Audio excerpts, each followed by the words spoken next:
Hi, I'm Brian, or Fat Dad from Fat Dad's Woodshop, and this is the first in what should be a continuing series on Unitasker tools, or tools that only appear to have one use. And I'm going to try and find multiple uses for some of those Unitaskers. Fat Dad Woodshop. Now, I first heard the term Unitasker when used by Alton Brown. He's a chef and a darn good one. He despises unitaskers, or tools in the kitchen that can only be used for one purpose. And I agree with him. I think that unitaskers have very little use in the wood shop as well. But there are a number of tools that may seem like unitaskers that can be used for multiple things, at least in a wood shop. And I'm going to start showing some of those things, starting with a pen mandrel. Anyone who has seen my pen making video should be familiar with the pen mandrel. It is, surprise, surprise, used for making pens, but it can also be used for a number of other projects.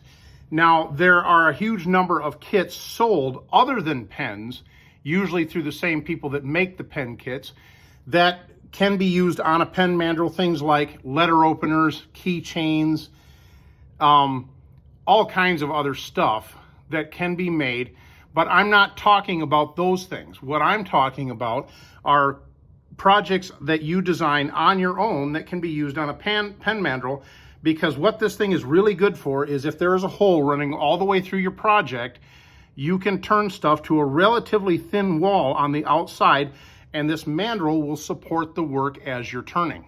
Now, the piece I'm going to use for this project is called Apatong, and I probably slaughtered that pronunciation.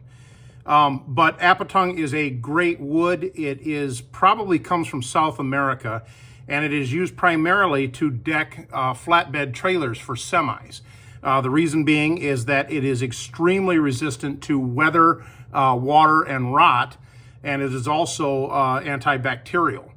And I've already marked the centers on this piece of wood for the mandrel to run through. Now, you may have already noticed that this piece of wood is not square. And the reason for that is that when I turn this, I don't intend to have a perfect cylinder on this project. I actually want it to have flat sides, and this end and this end are going to be rounded.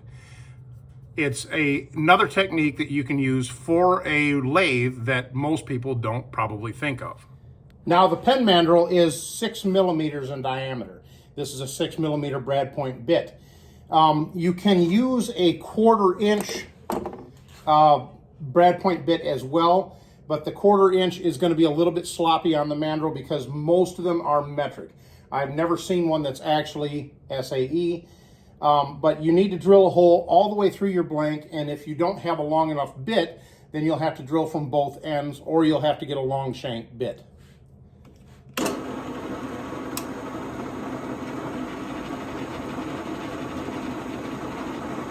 Now, I've marked this blank about 3/8 of an inch, or about 10 millimeters on each end.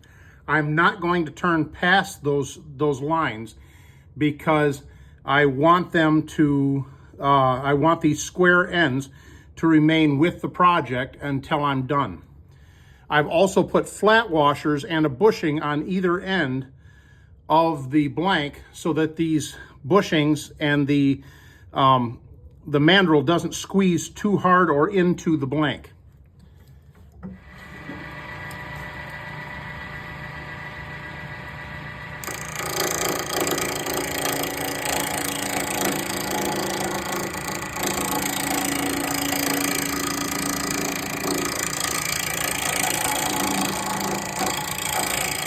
Now, as you can see, the top and the bottom are rounded where the sides are remaining flat. Now, this looks pretty rough right now, but the sandpaper is going to refine this quite a bit. So what I'm going to do is put my finished shape in here, and then I'm going to get this thing sanded.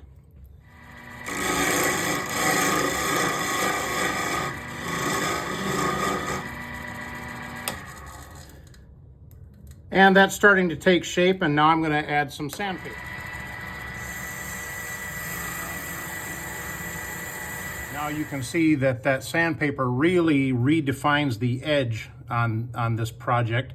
And what I'm going to do now is just take a drill and just put a shallow hole on either side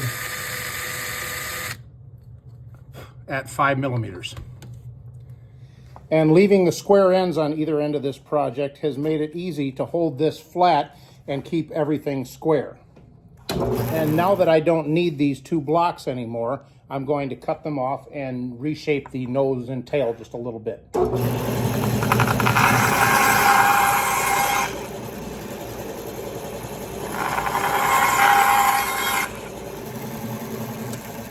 I've got this small piece of plexiglass and I'm going to glue that into this slot with some CA or super glue just to hold it for now. And I'm going to put some Danish oil on this just to start the sealing process for the wood. Now, most of the time I would paint one of these, but I think I'm just going to leave this one with the Danish oil on it, and eventually I'm going to put a clear coat of resin, like a resin epoxy, over the whole thing to really seal it well. And now it's time to add some hardware.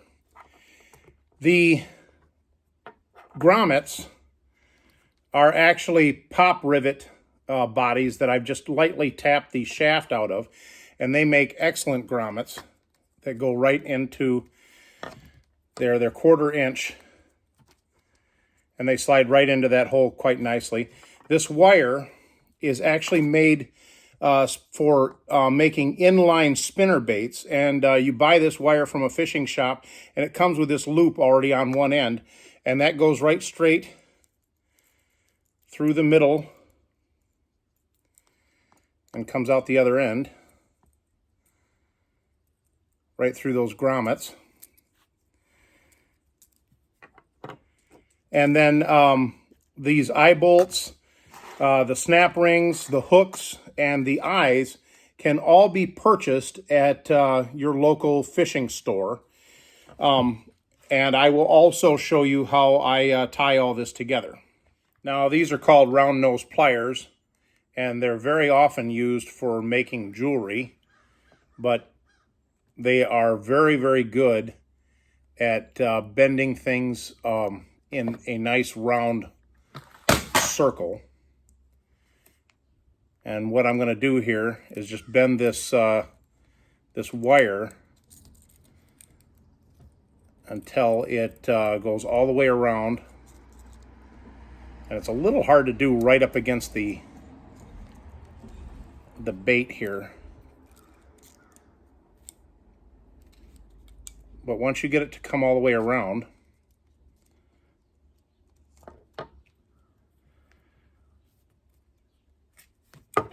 you can hold this with your needle nose pliers right there, and you can twist this around itself a good 2 or 3 times.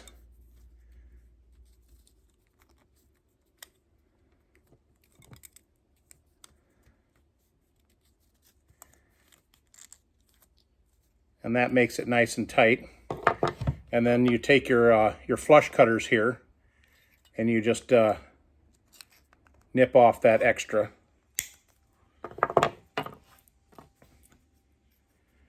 And that gives you a loop on both sides. And I've already put a snap ring on this end, and I'll put a snap ring on this end, and that'll hold a hook, and I'll put a snap ring down here, and that'll hold another hook. Now, if you're doing anything with these hooks, bear in mind that they are absolutely designed to pierce your flesh and not come out. So use pliers when you're messing with these things. Don't grab them with your bare hand, because the next thing you know, you're going to be wrestling around with these things, and you're going to find one is stuck in your finger, and that's just no fun for anybody. So be awful careful. This should be adults only, and adults that are being careful. So be very careful when you're messing with these fish hooks. And there you have it. Now, normally I make these a little bit smaller, but I wanted to make this one big enough so that it could be seen by the camera. And also, I wouldn't normally put the hooks on this until after I put a coating of resin on it to completely waterproof it. And that'll also make sure that the eyes stay in and this bill stays in place. But I like to make about 5 or 10 of these before I mix up any resin to coat it with. And I wanted to put the hooks on to show you what the final product looks like. But these are a great project to do with kids because you can make up some bodies for this and you can paint them all with like a white primer, and then have the kids paint the bodies in just whatever crazy colors that they want to paint. Let their creativity and their freak flag fly. And then, of course, the adults would have to put the hardware on, especially the hooks, because I can't emphasize enough how sharp these things are and how they don't want to come out after they pierced you. So be super extra careful with that. But this is a great and fun project, and have fun woodworking and fishing. Pet Dad Woodshop.